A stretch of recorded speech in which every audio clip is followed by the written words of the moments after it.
কলেজে অ্যাডমিশন হয়েছে নাকি? কতক্ষণ লাগবে কলেজে অ্যাডমিশন হইতে একটু জানান প্লিজ। আমি কলেজে হলুদ বালিশটা দাও, হলুদ বালিশটা দাও। এ বেটা তোর হাত নাই, হাত নাই, এটা দুমাই যা।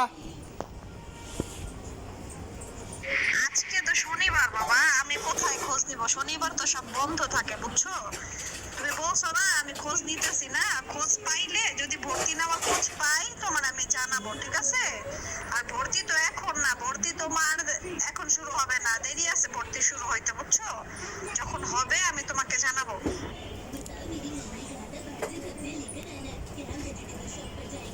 তারিখের মধ্যে অ্যাডমিশন চাই, জুন মাসে 6 তারিখে ক্লাস শুরু। কলেজে অ্যাডমিশন হয়েছে নাকি?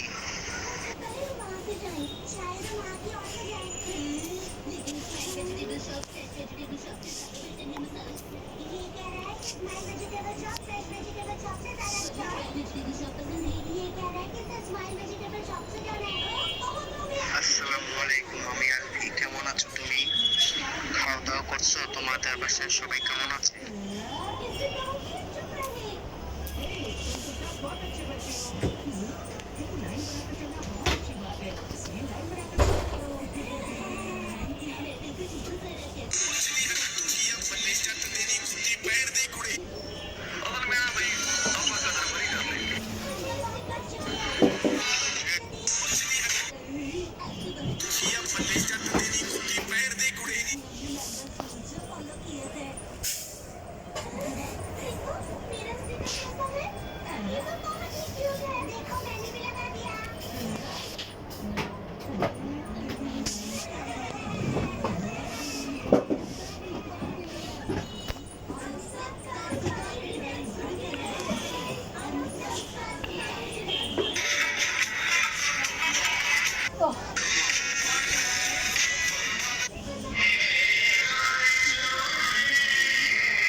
तुम्हारे साथ तुम्हारी स्क्रीन का हिस्सा होने से जिसे जो भी चाहिए वो ले सकता है आराम से। मुझे चॉकलेट आइसक्रीम चाहिए और मुझे वनीला